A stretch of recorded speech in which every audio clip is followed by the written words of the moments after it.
Տիկին Գալյան շատ խոսվեց նախարարներին պարգևավճարներ ստանալու հետ կապված եւ ասվում է, որ 3 միլիարդ պետբյուջեից դուրս է գրվել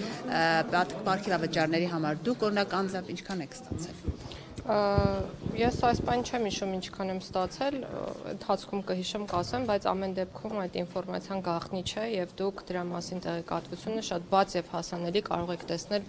իմ տարեկան հայտարարագրում եւ առհասարակ խորհուրդ եմ տալիս բոլոր պաշտոնատար անձանց բոլոր հայտարարու պաշտոնատար անձանց հայտարարագրերը ուսումնասիրել եւ այնտեղ տեսնել թե ով ինչքան աշխատավարձ եւ հավելավճար է ստացել։ Տեսեք Տիկին Գալյան, հիմա ասում են դուք թոշակները 10,000-ով անգամ ցուցակում եք բարձրացնել եւ թոշակառուների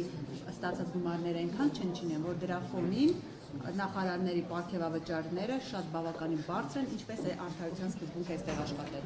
Ինձ թվում է կատարած աշխատանքի, դրա գնահատման, աշխատանքի ռիսկայնության գնահատման եւ մի շարք այլ համատեքստեր կան աշխատավարձի չափը որոշելու հարցում։ Կառավարությունը կարող էր գնալ շատ ավելի ռադիկալ որոշման եւ ապագայում կարծում եմ, որ պետք է գնա այդ ճանապարհով, որ վերանայի պետական պաշտոն զբաղեցնող անձանց վարձատրության համապատասխան գործակիցները, բայց քանի որ դա կլիներ տևական process, այս պահին որոշում է կայացվել կառավարության կատարողականի, այսինքն աշխատանքների իրականացման ծավալի հիման վրա որոշակի տոկոսային հարաբերությամբ տրամադրել համապատասխան պարգևավճարներ, ընդ որում պարգևավճարները տրամադրվում են ոչ միայն ղեկավարներին, այսինքն կառավարության անդամներին կամ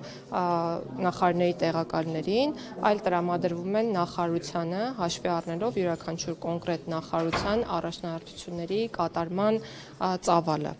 Ու այսինքն ասածս ենթադրում է, որ այդ պարգևատրումները ստանում է նաև նախարարության ամբողջ աշխատակազմը, ինչը կարծում եմ, որ շատ կարևոր քայլ է։ Մենք անընդհատ խոսում ենք աշխատավարձի սակավությամբ պայմանավորված կադրեր հայթայթելու խնդրի մասին, մենք անընդհատ խոսում ենք թափուր հաստիկների, աշխատանքները ժամանակին կատարել չհասցնելու մասին եւ մի շարք այլ խնդիրների մասին, որոնք կապված են կադրային խնդիրների հետ եւ ռեսուրսի սակավության հետ։ Ես կարծում եմ, որ սա քայլ է, որը մեծ գոհունակությամբ եւ երկար սպասման արդյունքում ընդունվել է նաեւ հանրային բոլոր ծառայողների կողմից եւ մեծ մոտիվացիոն ազդակ է, որպեսզի նրանք ել ավելի մեծ ջանասիրությամբ աշխատեն, ինչու եմ այսպես ասում, որովհետեւ աշխատանքի արդյունքը ուղիղ համեմատական է լինելու ստացած պարգևավճարին։ Ոչ մեկ որոշում չի կայացրել ուղղակի վճարել պարգևավճարներ, շատ երկար է կառավարության կողմից քննարկվել մեթոդաբանությունը եւ որոշում է կայացվել պատճառաբանված կերպով բաշխել պարգևավճարները կամ կարող ենք դա համարել աշխատանքի վարձատրություն, որովհետեւ իրական տրամաբանությունը ու էությունը այդ կարգավորման ու կառավարության համապատասխան որոշման, որը ես այսօր տեսա, որ ասվում է հույժ գաղտնի է, բացարձակ գաղտնի չէ, հրապարակային է, սիրելի հայրենակիցներ, կարող եք ծանոթանալ դրա բովանդակությանը, որոշում է կայացվել, որ պատճառաբանված տարբերակով պետք է տեղի ունենա, կրկնում եմ, գնահատելով յուրաքանչյուր նախարարության աշխատանքը։ Դե կառավարությունը երկար է Մոտավորապես 7 միլիոն, եթե չեմ սխալվում, հարկերը հանած 6-ից 7 միլիոնի կարգի, բայց ճշգրտված կներկայացնեմ հայտարարագրում իհարկե, ընդ որում սա հավելավճար է, որը հանրության աչքին երևալու է որպես միանվագ գումար, որը տրամադրվել է օրինակ նախարարին իմ դեպքում, բայց սա ամբողջ տարվա աշխատանքի դիմաց ես համարում եմ որպես վարձատրություն։ Այսինքն շատ չեք համարում այդ 7 միլիոնը, կարծում եք նորմալ է հայ։ Գիտեք, նախարարների եւ նրանց աշխատակազմերի նախ հստակ հիերարխիա գոյություն ունի գործակիցների սահմանման եւ ես խոսքի սկզբում նշեցի, որ դա ունի տրամաբանություն կապված աշխատանքի բովանդակության, քանակի, ռիսկայնության եւ ամեն ինչի հետ։ Ես կարծում եմ, որ կառավարությունը եւ ոչ միայն կառավարությունը, այլ նաեւ դատարանները, իրավապահ համակարգի ներկայացուցիչները, նաեւ ինչու ոչ օրենսդիր մարմնի ներկայացուցիչները կատարում են այնպիսի աշխատանք, որը պետք է այո բարձր վարձատրվի մեր պետությունում, ինչու, որովհետեւ մենք նույն խնդիրը ես հետ շատ անկեղծ եմ ուզում լինել, փոխնախարարի պաշտոնում նշանակվող անձը եղել է իրավիճակ, երբ ուղղակի հրաժարվել է հաշվի առնելով աշխատավարձը, որովհետև որոշ այլ մարմիններում, այդ թվում կառավարության ենթակա մարմիններում այսօր վարչության պետերը ստանում են ավելի բարձր աշխատավարձ, քան կարող էր ստանալ փոխնախարարը։ Եթե այսքան անկեղծացա, իմ մասին էլ ձեզ մի բան պատմեմ, գլխավոր դատախազի տեղակալի պաշտոնից հետո, երբ նշանակվեցի նախարարի պաշտոնում, իմ աշխատավարձը տարբերվում էր ինձ համար անբարենպաստ տեսանկյունից, որովհետև ուղղակի իջեցվել էր, ոչ թե իջեցվել էր, այլ այդպես էր, որովհետև ցածր էր ավելի, քան գլխավոր դատախազի տեղակալի պաշտոնում իմ ստացած աշխատավարձը։ Բայց ես իմ ռիսկերը իհարկե կարող էի եւ բոլոր ստանան ձեր ուզած աշխատավարձը, չէ՞ որ երկրի վիճակը, պետբյուջեն, թոշակները այնպես են։ Դուք ինձ ընդհատեցիք։ Համարժեքությամբ են։ Դուք ինձ ընդհատեցիք։ տրված։ Դուք ինձ ընդհատեցիք։ Ցանկալի չէ։ Ես շարունակում էի միտքս ասելով, որ կարող էի չընտրել նաև նախարարի պաշտոնը, բայց ընտրեցի հաշվի առնելով բոլոր այն վատ հարացումները սոցիալական վիճակի մասով, որոնք կան, եւ այն աշխատանքի բնույթը ինձ գրավեց, որ ես այսօր իրականացնում եմ եւ շատ գոհ եմ, որ ընտրել եմ այս ճանապարհը։ Ասում եք կառավարությունը երկար քննարկել է այս հարցը։ Այս դեպքում ինչու նույն որոշում չի կայացվել ուսուցիչների նկատմամբ, դասախոսների, բժիշկների եւ միայն շատ պարզ պատճառաբանությամբ, որովհետեւ տարբեր մարմինների հետ կապված աշխատավարձերի բարձրացման ֆորմուլաները մշակվել են տարբեր ժամանակահատվածներում եւ տարբեր կերպ։ Ուսուցիչների համար գործարկվել է ատեստավորման համակարգը, որի արդյունքում մեր երկրում կան հարյուրավոր ուսուցիչներ, որոնք 500,000 դրամ եւ ավել աշխատավարձ են ստանում, եւ եթե ես չեմ սխալվում, կառավարության վերջին նիստերից մեկում վարչապետը նույնիսկ խոսեց ուսուցիչների մասին, որոնք փոքրաթիվ են, տասնյակի չեն հասնում, որոնք ստանում են 700,000 դրամ աշխատավարձ։ Ես կդժվարանամ անգամ հիշել, թե արդյոք նախկինում քննարկվել է կամ եղել է նախկինում նկատի ունեմ ոչ այս կառավարության օրոք հնարավորություն, որ ուսուցիչը գոնե 200 կամ 300,000 դրամից բարձր աշխատավարձ ստանա։ Մյուս ոլորտներում բարձրացումներ մշտապես եւս եղել են։ Ես կարող եմ, դուք ինձ նորից ընդհատում եք եւ դա ընդունելի չէ։ Մյուս ոլորտների մասին խոսելիս պետք է նշեմ նաեւ քրեակատարական համակարգի ծառայողների մասին, ոստիկանության մասին, զինվորական ծառայություն իրականացնող անձանց մասին, դատական իշխանության մասին, իրավապահ համակարգի մասին։ Այս բոլոր ոլորտներում մենք ունեցել ենք 50%-ից ավել աշխատավարձային աճ եւ պարգևատրումների հստակ տրամաբանություն, ընդ որում հիմնականում զինվորական ծառայություն ենթադրող կամ դրան նմանվող ծառայություններում զինվորական ծառայություն ենթադրող կամ նմանատիպ այլ ծառայություններում աշխատավարձի բարձրացումը պայմանավորվել է ատեստավորմամբ, այսինքն կրկին պատճառաբանված, հիմնավորված որոշումների կայացման համատեքստում է եղել աշխատավարձի բարձրացումը։ Ատեստավորումը անցել է դրական շեմով, աշխատավարձը բարձրացվել է համապատասխան ծառայողի, չի անցել, չի բարձրացվել։ Բայց այս տրամաբանությունից զատ բոլոր իմ կողմից նշված ծառայություններում գոնե թե մեկ անգամ,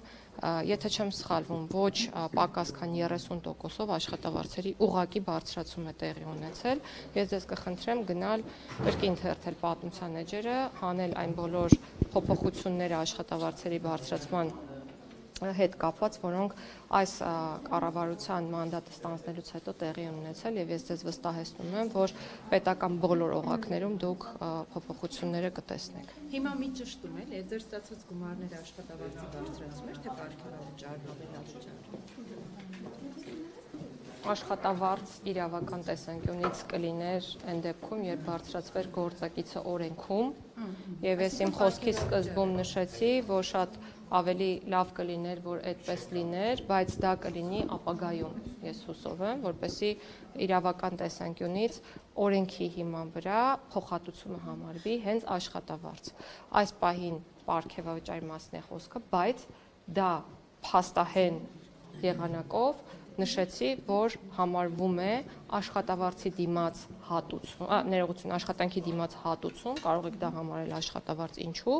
որովհետև դա տրամադրվում է գնահատելով կոնկրետ նախարարության աշխատանքը։ Շատ լավ, փաստորեն դուք լավ նկատի ունեմ կառավարության անդամները լավ աշխատանքի համար են ղեկավարները ստացել, բայց սրանից ամիսներ առաջ Նիկոլ Փաշինյանն ասում էր, որ դուք վատ եք սովորել, մնացել եք նույն դասարանում, հետևաբար ինչի համար են տրվել այդ պարգևավճարները ձեզ, այդ փոխհատուցումները։ Խոսքը ձեր մասին չէ, ընդհանուր կառավարության մասին է խոսքը։ Կառավարությունը լավ թե վատ է։ Ես ձեզ մի հուշում անեմ,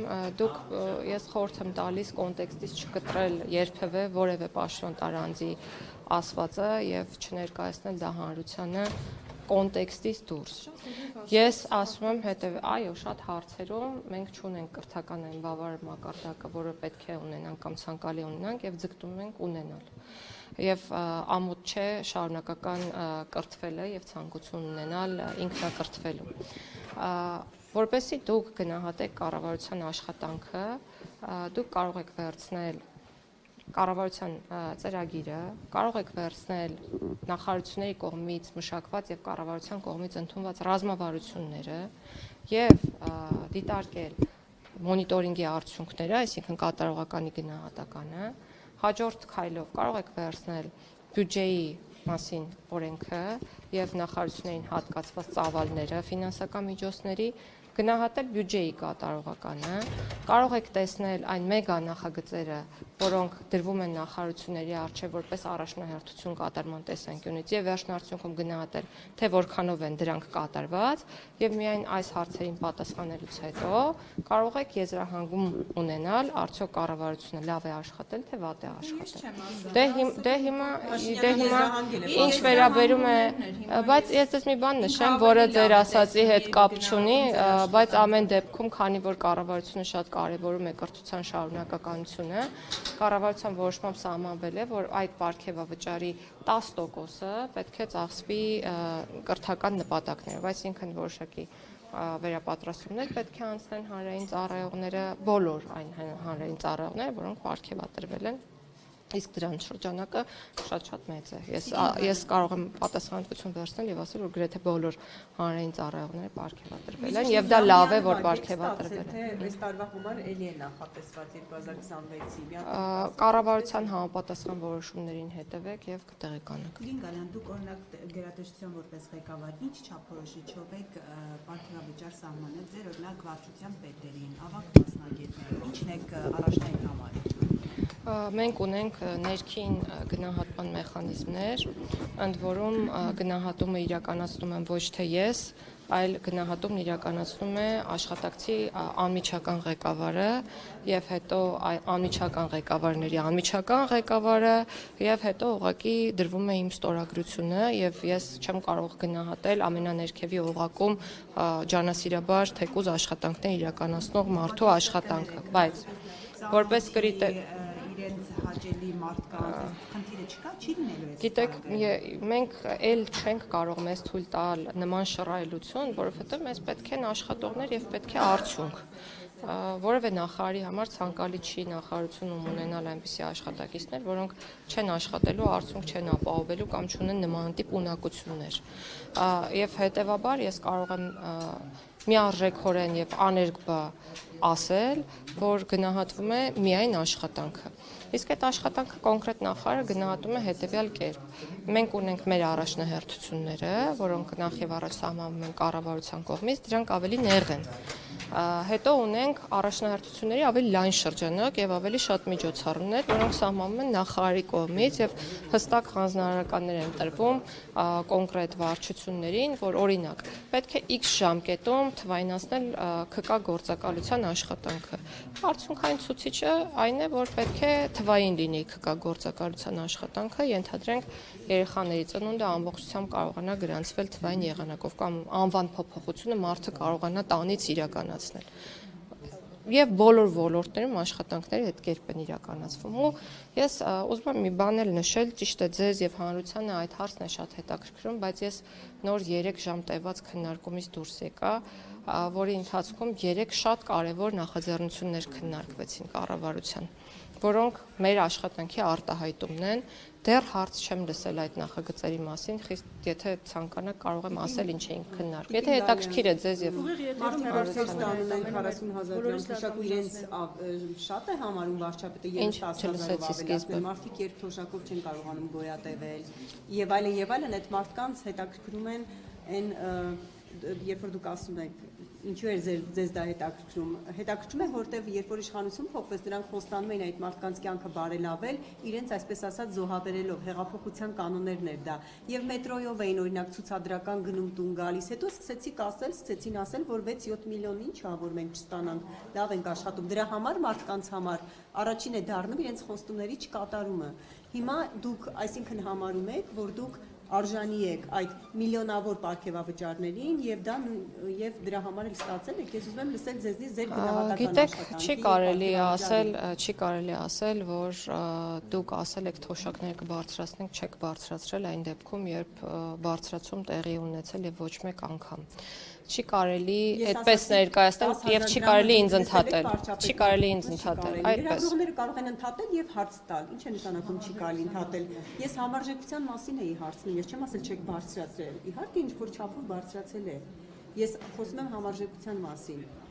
Դա եմ հարցնում եւ ասում եմ հիմա դուք համարում եք, որ դուք նախարարները, փոխնախարարները, վարչության պետերը, որոնք ստացել են այդ աստղաբաշխական թվերը, համարում եք, որ արժանի են դրան, այո, եւ պետք է ստանան։ Ես դա եմ ուզում ճշտել։ Դուք ինչպես եք գնահատում ձեր աշխատանքի, նախարարների, փոխնախարարների եւ այդ վարձատրությունը համարժեք է կարծում եք, արժանի են դրան։ Սա եմ հարցնում։ Թոշակները բարձրացվել են ոչ ավել, քան մեկ անգամ։ Ինչու է սա կարևոր շեշտել, որովհետև դուք ձեր պնդման կամ հարցադրմանը նմանվող խոսույթում ասում եք, որ խոստացել եք չեք արել։ Ես էլ ասում եմ ոչ, խոստացել ենք, արել ենք եւ արել ենք բաներ, որոնք նույնիսկ չենք էլ խոստացել։ Շատ բաներ են կարել, օրինակ հետվճարի ինստիտուտի մասին խոսակցություն չի եղել, բայց այդ քեշբեքը այսօր կարողանում են ստանալ, քեշբեքի տոկոսը մեծացվել է, որը փաստացի կրկին բերել է թոշակների բարձրացման։ Մենք խոստացել ենք ու վերջապես այսօր գործում է Համընդհանուր ապահովագրության ինստիտուտը, որը պարտադիր շահառուներ է նախատեսում որպես նույն թոշակառու անձանց, որոնք ժամանակին զրկված են եղել անվճար բժշկական օգնություն ստանալու հնարավորությունից։ Ինչու չենք ասում այն բաները, որոնք մենք արել ենք, խոստացել ենք եւ արել ենք, եւ չենք խոստացել, բայց արել ենք, որովհետեւ կարծել ենք, որ պետք է անենք անկախ նրանից դրանք որպես նախընտրական խոստում ներկայացվել են թե ոչ։ Ինչ վերաբերում է նրան համարժեք է, համարժեք չէ, սա ընդհանուր որոշում է եւ քանի որ արդեն որպես փաստ կարող ենք խոսել, ես կրկնում եմ, որ մեթոդաբանությունը շատ երկար քննարկվել է եւ տրամաբանության հիմքում դրվել է կատարված աշխատանքի ծավալը, այսինքն սկզբից թիրախները, որոնք սահմանվել են, հետո դրանց հասնելու ճանապարհը եւ արդյունքը, ես վստահ եմ, որ մեթոդիկայի տեսանկյունից հաջող ընտրված տարբերակ է եւ կարծում եմ, որ այո համարժեք է։